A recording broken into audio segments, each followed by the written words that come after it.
Hi, everyone. My name is Jessica Deen, and today we're going to be talking about bringing EDA to the containers world.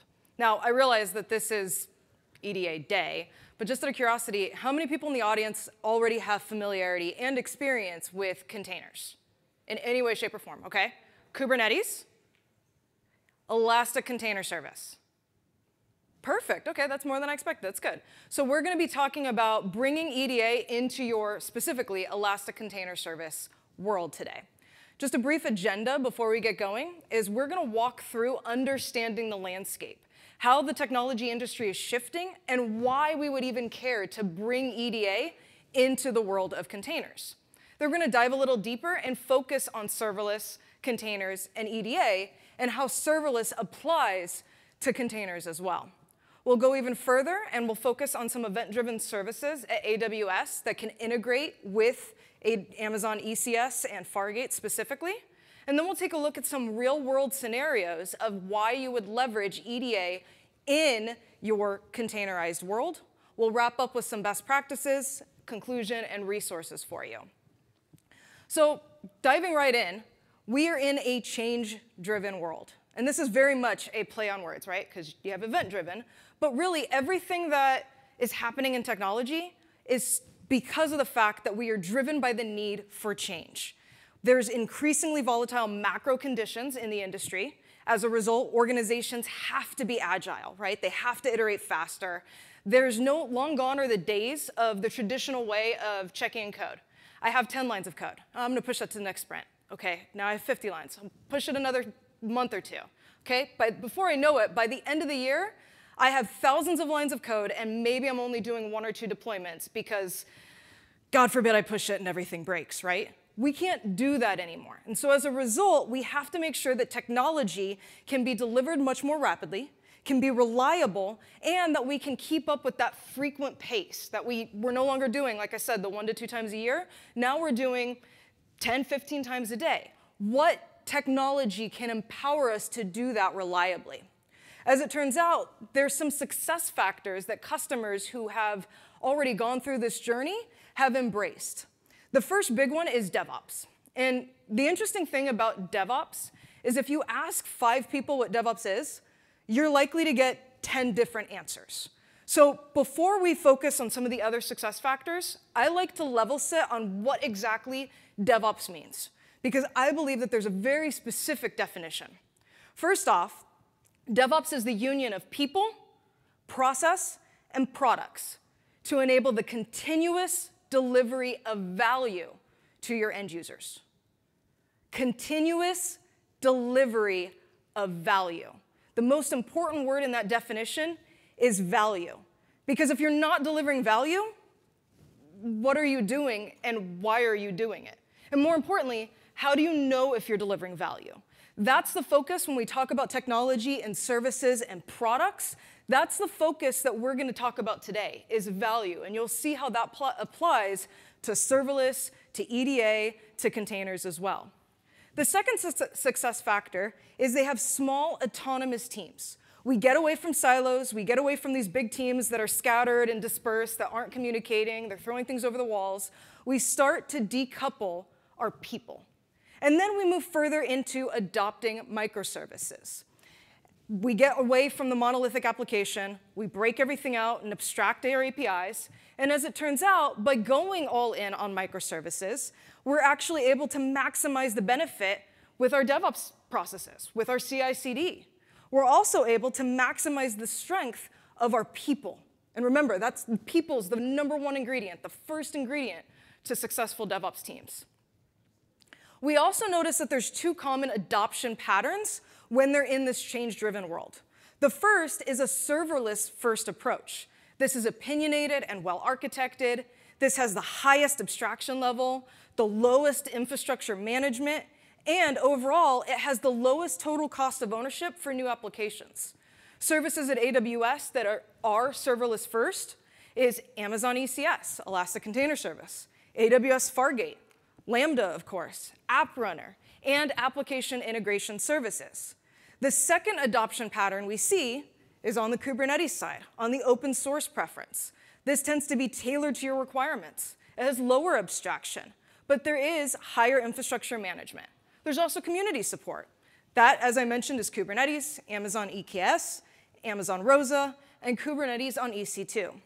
Because today is EDA day and we're focusing on serverless, we are going to be focusing on the serverless first approach and how that ties in. So to do that, again, I'm a big fan of level setting. That's why we level set on the definition of DevOps. But we're also going to level set on what exactly serverless means.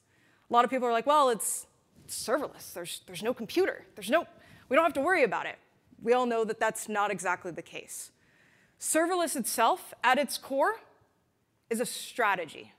It's a strategy. It shifts your efforts away from undifferentiated heavy lifting, and it allows you to shift towards focusing your activities on maximizing business value for your customers. There's that word again, value. That's the end goal for every customer, for every company. I don't care what type of technology you're working on. The end goal is to deliver value. Not just new features, not just new products, not just new technology. I need to make sure I'm doing something of value. And serverless is a strategy we can use, we can implement, we can adopt to empower us to be able to do that. And as James said, I'm part of a DA team. We just recently merged where containers now fall under this serverless umbrella. And I think a lot of times people hear the word serverless and they associate it with functions as a service. They associate it with Lambda. And that's fair, but serverless is not just AWS Lambda. Sure, Lambda came out in 2015, and it introduced the very first concept of serverless compute. But fast forwarding just 2 years later, then we introduced the concept of Fargate, where it brings the benefits of serverless to the containers world. And we'll talk a little bit about how Fargate does that. And today, the word serverless is a lot more broad. It is a larger umbrella. It's used across multiple services with the common goal of simplifying operations. If I can simplify these operations, then I can empower you as engineers, developers, operators, whatever hat your boss tells you to wear, we can empower you to focus on that continuous delivery of value. And let's talk about serverless containers and what that actually means. To do that, we have to make sure that we understand the difference between customer responsibility and AWS responsibility. That's what makes containers truly serverless. At its core, you as the customer only worry about the container. That's everything that goes in your container, your runtime encapsulation. You only focus on delivering your application to your customers through a container. That means everything else underneath it, your container orchestration agent, your operating system, your EC2 instance, your hypervisor, everything else becomes AWS's responsibility. You no longer have to worry about that infrastructure or that management. You are now empowered to only focus on your application and delivering that to your customers. That's what makes containers serverless, is it takes the server part out of the equation. We believe here that Amazon ECS is a serverless container orchestrator. And the reason why we are associating ECS with serverless, having that be synonymous, is because ECS is managed by AWS. There is no cluster version. There's no data store that you have to worry about maintaining or scaling. It's completely free to use, whether you use EC2 or Fargate. ECS itself is just taken care of by AWS. You don't even have to worry about it. When we talk about serverless containers, that works in general with different compute options, including AWS Fargate. Now, what is AWS Fargate? At its core, Fargate is a serverless compute engine for containers. And again, there's that word with serverless with compute. The reason why we believe Fargate is a serverless option for containers is because, again, it is managed by AWS. There's no Amazon machine images you're having to worry about maintaining. AMIs. You don't have to worry about updating it or patching it. You don't have to worry about provisioning or scaling. You only pay for what you need, and Amazon will take care of the rest. When we talk about the compute engine part of it, Fargate is basically where your containers run. You don't have to interact with it directly. You just get to choose a launch type, Fargate, and then run your application and consume your compute, your networking, your storage. ECS Fargate is fully managed. It's a fully managed control and data plane. As a result, there is no control plane that you have to upgrade, that you have to patch, that you have to secure. Fargate is serverless compute, as we've mentioned. No AMIs. It's secure by design. This part is big. Each task runs in its own separate kernel. So if one of the tasks gets compromised or something happens, it's not going to affect your other tasks running side by side. It's easy to auto-scale. We'll talk a little bit about scaling. And if you want to leverage something like Fargate Spot and savings plans, you can for cost efficiency as well. ECS has simple but powerful core constructs. For example, the core concepts of ECS is you have your task. That gives you one or more containers, and it allows you to specify your compute, your networking, your IAM, your config. Everything goes down into your task for your container to actually run. Tasks make up a service. If you want your service to be connected to an application load balancer, have external traffic, you can have a containment of one or more identical tasks. And the service in ECS will be able to check and maintain and replace any unhealthy tasks. And then outside of that, you have your cluster. If you're familiar with Kubernetes, but maybe you haven't touched ECS, this might be controversial, but I like to compare a cluster similar to a Kubernetes namespace, because all it is a logical grouping of your services, of your tasks, of your capacity providers in a particular region. Since there's no charge for the cluster, you can have as many clusters as you want and just have that logical grouping of your services, of your tasks, and everything else you need. And then beyond that is your compute, where you can choose the launch type, whether that's EC2, whether that's Fargate, or if you want to opt for using Spot. ECS gives you the ability to optimize cost. It gives you the ability to have consistent tooling across your applications. And especially if you're a startup, you get to amortize your costs with long-running containers. Benefits of using Fargate specifically for event-driven applications, we've already talked about. We have managed control planes and data planes. We have integrated Spot and cost savings. And the best part is you can configure scaling with application auto-scaling. Now, I will say right off the bat, if you are using Fargate with application autoscaling, there is going to be a cold start time. But I have a creative way to get around that and pretty much launch your containers on demand to be able to process your event-driven applications when you need them, and then scale back down when the job is done. To do that, we have to talk about EDA, because EDA is now going to connect over to your Fargate instance and launch your Fargate tasks. But an honest question in the room is, what exactly is EDA?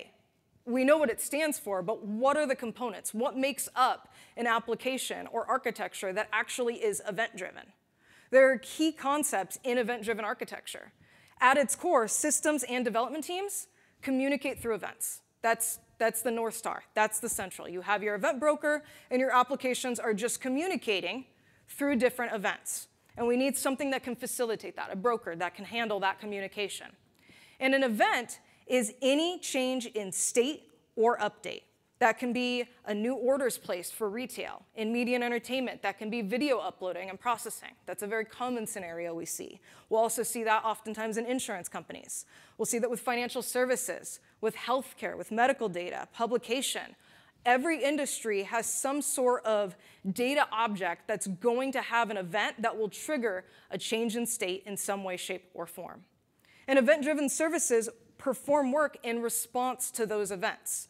So if this event happens, do this work. They're generally asynchronous, they decouple components, and they're extensible and resilient. Some use cases that we hear from customers for EDA, for event-driven implementation, is validating and pre-processing data. This one's big. Like I said, insurance companies, media.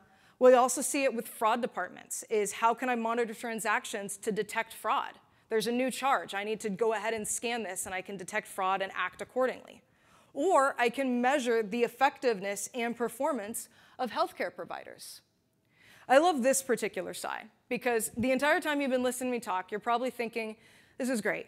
I know a bunch of this. I can use Lambda for it. Why would I care about Amazon ECS? I'm so glad you asked. With Amazon ECS, it really, the age-old answer anytime you ask a question to anyone is, I'm going to give you an answer that says, it depends, right? Everyone's scenario is different. So all I can do is give you the data as to what things ECS does versus Lambda, and then you can make an informed decision. If you're looking to integrate with different event sources, and we'll talk about event sources shortly, but if you're looking to integrate with different event sources, event bridge, step functions, self-managed, arguably even SQS and SNS, because you can connect those to EventBridge and step functions. You can look at ECS. You could also look at Lambda. But if you have compute restrictions, and you want to make sure that you don't have any restrictions, you remove any of those restrictions, you might want to look at Amazon ECS with EC2. Alternatively, if you need more memory, you also might want to look at ECS with Fargate, where you get 4 virtual CPU and 32 gigs of RAM. On the flip side with Lambda, if you need more CPU power, you get 6 CPU but less RAM. The execution time is the real differentiating factor. Lambda's max execution time, as everyone knows, is 15 minutes. So what happens when you have event-driven jobs that you know are going to take longer than 15 minutes, that you know are going to error out and time out? In that instance, you can leverage Amazon ECS. And using services and event sources like step functions or EventBridge, you can actually use both. You can say, well, if I know this job is going to take less than 20 minutes, sure, go ahead and send it over to Lambda. If I know it's going to take more than 20 minutes, I'm going to go ahead and send a request over to ECS, and I'll launch that task on demand. And we'll talk about those scenarios shortly. Also, your scale-out response time. You want it to be fast, and fast is OK? Great. You want it to be faster? You can look at something like Lambda. Now let's talk about EventBridge. These are going to be the services that you can connect over to ECS or Lambda, but we're going to focus specifically on what that looks like for ECS. Amazon EventBridge, as I'm sure you've heard if you've been to a few sessions this morning, is a serverless event bus for AWS services. Simply put, it choreographs events between your application domains. It's that broker between your applications, between your events. It's serverless. You only pay for the events that you process. This is nice because you don't have to worry about standing up extra infrastructure and paying for everything extra. It's simplified scaling, so this avoids increasing costs. It allows you to sustain and manage your resources. There's no initial upfront investment. There's no ongoing licensing you have to worry about, no maintenance costs. And best of all, to get started, there's no specialized knowledge really needed. You can just create an event bus, a default one, create an event rule, and you're off to the races. Let's talk a little bit about what that EventBridge architecture looks like. You have EventBridge at the core, but you're also going to need to have event sources that are going to communicate with targets. Event sources could be anything. It could be AWS services. And there's over 115 AWS services you can pick from that can use that source. However, in the event that event source is not something, the event source that you need is not something that's part of the AWS repertoire, you can also choose custom event sources. Or if you wanted to connect partner applications, you could also choose partner event sources. There's over 42 different SaaS app integrations, including Datadog, Shopify, Zendesk, PagerDuty. You can use anything as that event source. That's going to be what actually captures the event itself. And then you have the event bus. That's that mediator. That's that broker that's taking, OK, I've gotten the event. Now I need to send it somewhere. I need to have a rule. Based on this data in this event, I'm going to send it over to a target, whether that's Lambda, whether that's Fargate, whether that's Kinesis, it doesn't matter. Or I can even leverage EventBridge with step functions. Maybe I take the event, now I send it over to step functions, and then I let step functions continue and pass that ultimately to whatever the target is. Now let's talk a little bit about step functions itself. Step functions is a serverless workflow, also offered by AWS. And this is what choreographs the actions on events. So for example, if I have an EventBridge rule, let's take video processing. And if I upload an image, go ahead and send this to step functions. Step functions will say, yes, this is an image. I'm going to send that to Lambda. If I happen to upload a video, and I know that the video processing is going to take longer than 15 minutes, EventBridge takes that rule, sends it over to step functions. Step functions validates that it's a video, and then it's going to go ahead and send that over to ECS. It's a workflow that is built on step functions, built using a state machine. It's composed of steps that are called states, and you define this using ASL, or Amazon States Language. You can use JSON, you can use YAML, doesn't matter. And it can be used to orchestrate this communication across multiple AWS services. Now, there's 3 different ways that you can integrate your tasks within step functions. You can do a request response. This is where it's going to wait for an HTTP response, ideally 200. come back before it moves on to the next step. But this one is important because it's not going to wait for the job to complete. The only goal of a request response is to get that response from an HTTP request. If you want to wait for the job itself to complete, you can do a run a job integration. This is going to call your service, and it's going to have step functions actually wait for the job to complete more than just a response. The third one is where you can wait for a callback. This is going to be where I call a service with a task token, and then I have step functions actually wait until that task token is returned with some sort of payload. And that payload can be anything that I define. We can visualize this a little bit further. So for example, if I wanted to have service integrations, I wanted to have step functions communicate with Lambda, communicate with SQS, or Fargate, I could set up a request response where it's going to invoke the task and pause until that task responds with 200, yay, I'm safe, good.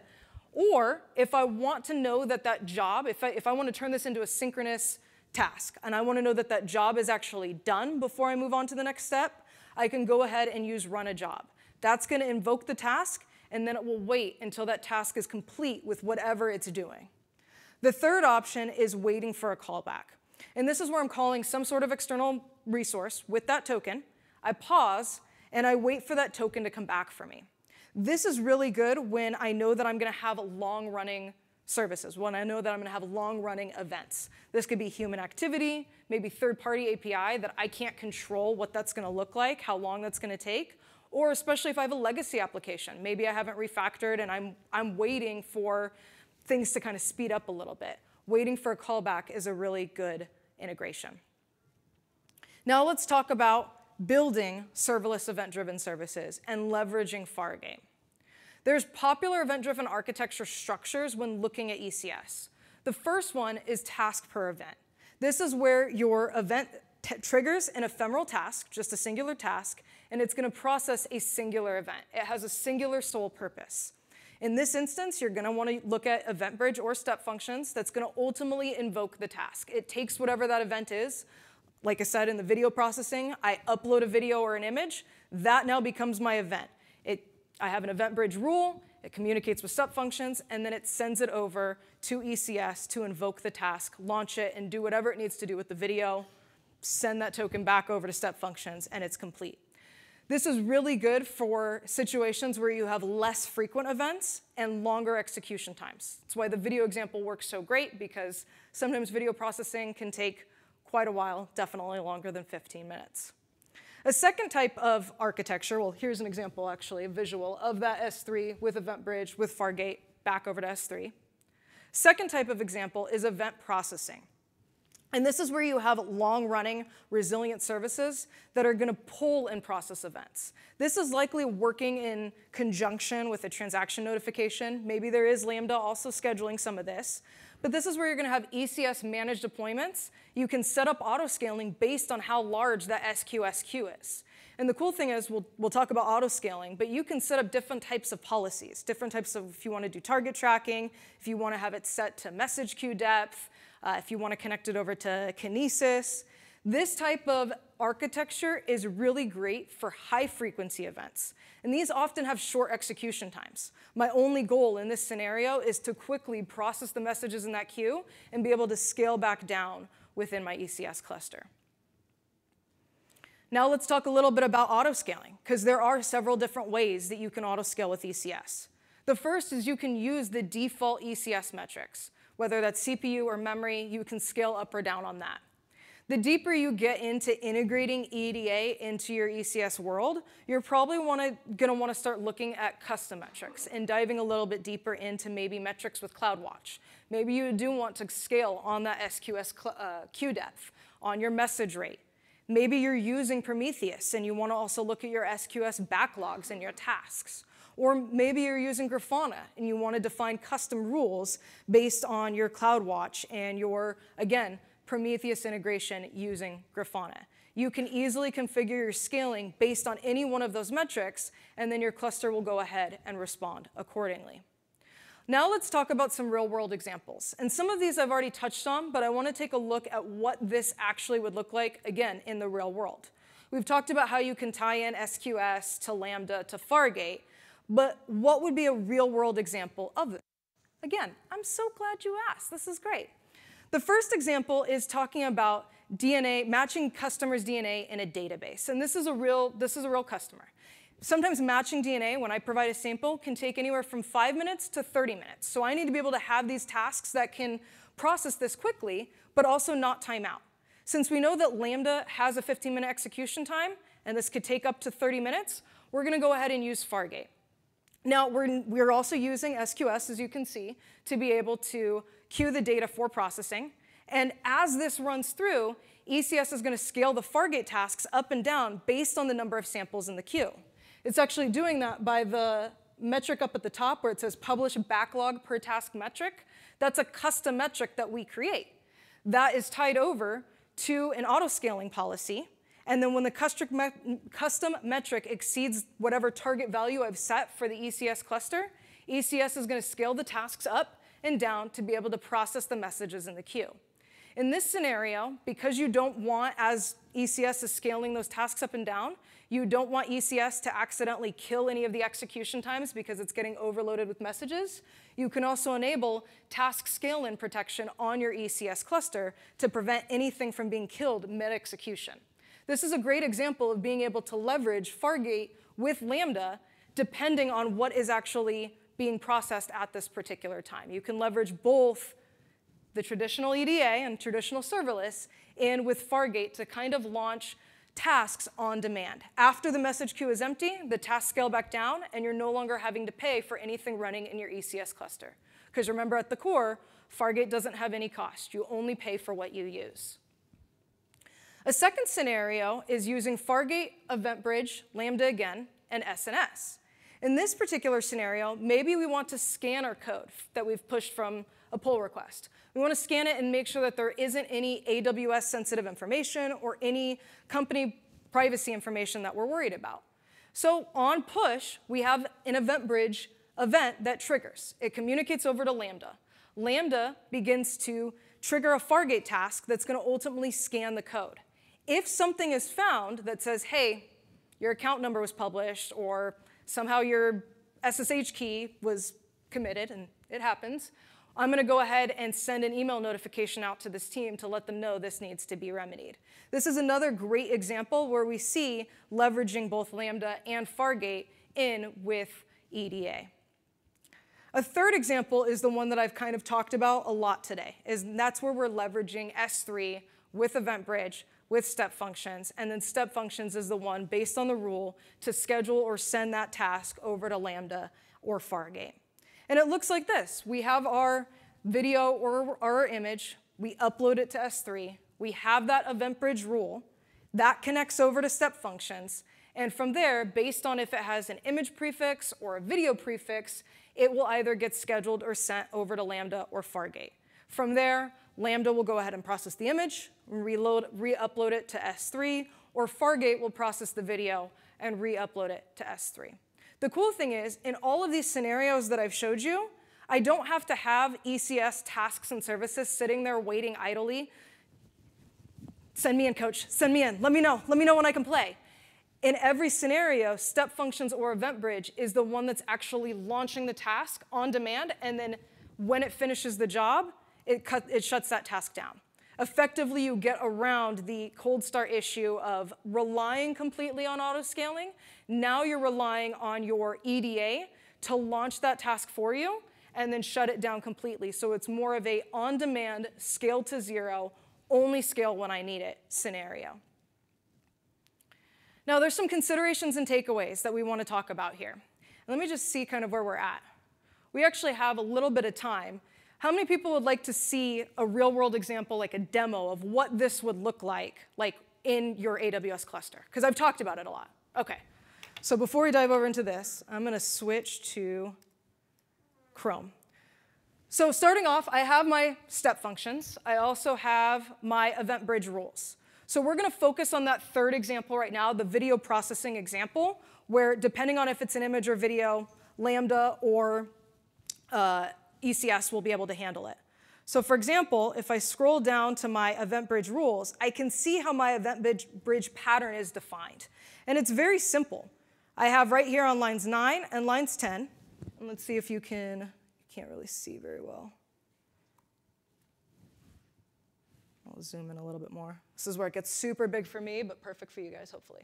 So on lines 9 and 10, that's my event bridge rule where I'm saying based on if I've uploaded this to images or if I've uploaded this to video. This is the one part of event bridge that then connects over to my state machine, to my step functions. And if I take a look, and again, zoom out, because I can't see anything. These are all the jobs that I've run right before this particular event, but let's take a look at what this definition looks like.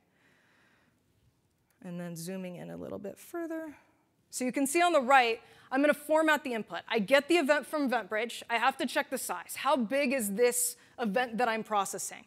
Depending on that, I'm going to send it over to either Lambda or I'm going to send it over to ECS run task. In this instance, we talked about the different ways I can trigger that particular task, whether it's waiting for an HTTP response, the job to complete, or a token. In this instance, I wanted to wait for the token to come back, and I'm going to send my own custom JSON payload that says, OK, I'm successful, and the video is completed. It makes it better for logging and for visibility, for observability. Or in the event that it failed, either way, it'll error out, and I'll get back to the end. Let's take a look at what this code looks like. And again, I'm going to zoom out. All right.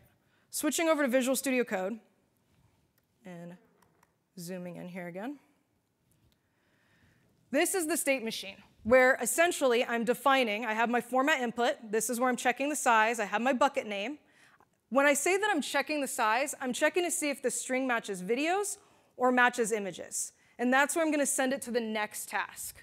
Moving further, this is my ECS run task, where you can see I have the run task wait for task token. I set a timeout, and I set exactly what my environment variables need. I set my task token, my bucket, my object key. That's all it takes for it to get sent over to ECS. And we can see this live in real time. So let's go over to clusters and click on our particular cluster. Currently, I don't have any services or any tasks running. As of right now, this cluster is costing me absolutely nothing. I go over to my terminal here, and I'm going to do make upload video. And it's going to go ahead and use the S3 API, and very simple for the purpose of a demo, show you that it's uploading something.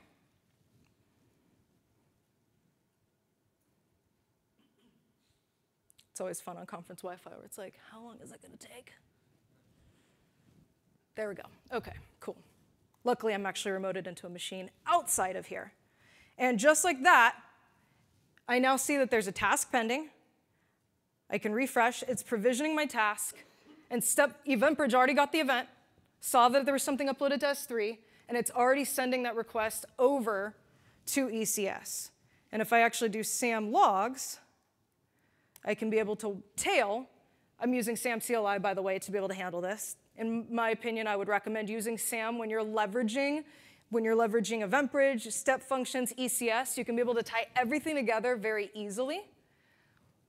And now I can start seeing the logs of my container, where it's building my video test, it's writing audio, it's writing the output video before it ends up uploading back over into my S3 bucket. And while it's doing that, again, I can refresh. I can see that my task is running. Once it completes processing that video, it'll shut back down, and I've essentially scaled to 0, or what I like to call scaling on demand. And we take a look at our state machine logs again and see our executions, and I can see that that state machine request and execution is now processing. That can take, depending on the size of that video, 15 to 20 minutes.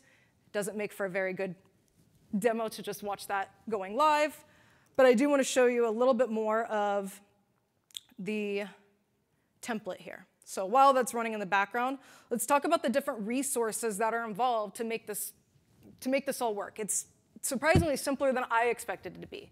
Because coming from the container world, even I was thinking, how am I tying EDA in? Why would I want to do that? I'll let the EDA people do that.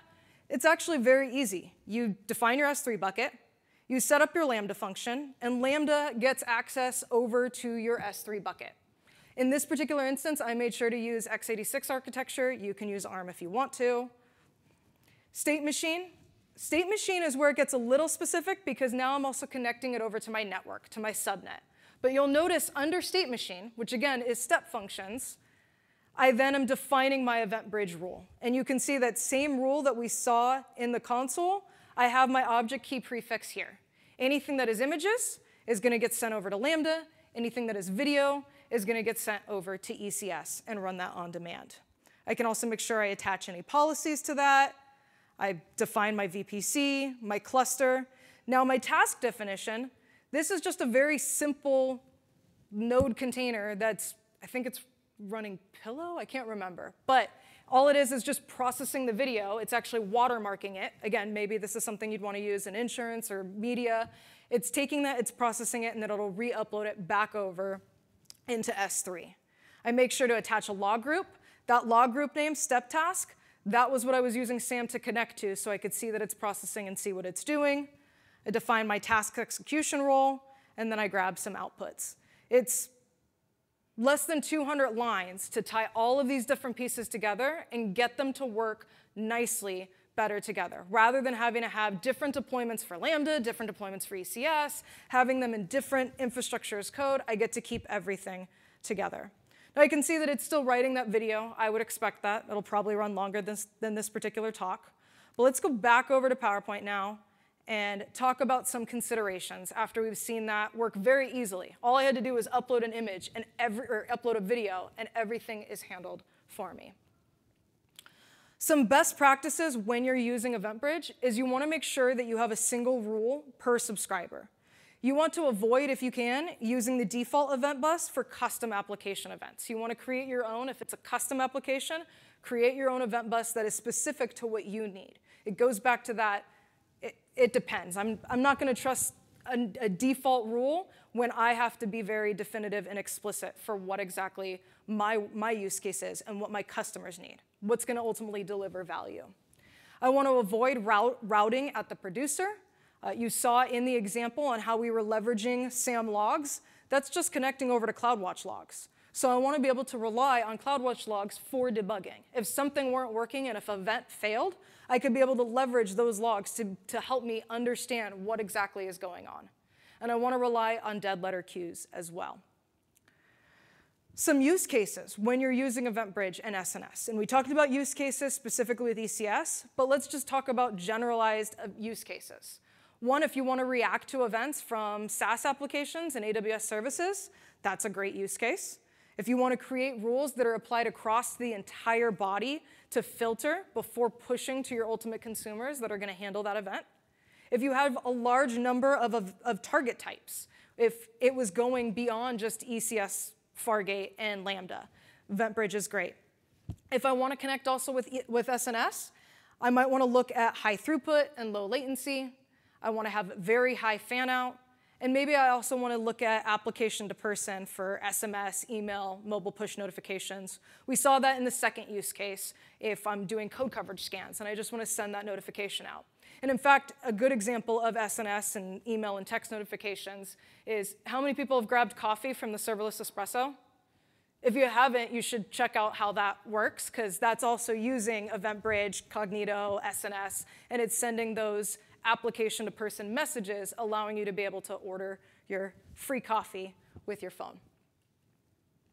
Another set of best practices focusing on step functions is you want to make sure that you choose the right workflow type. This was not a step functions session, so we didn't dive deep into how you would configure it, but you saw the different type of task integrations: request response, run a job, wait for callback. You also want to make sure that the workflow type you're selecting is the right one for your particular application. You want to make sure that you specify timeouts.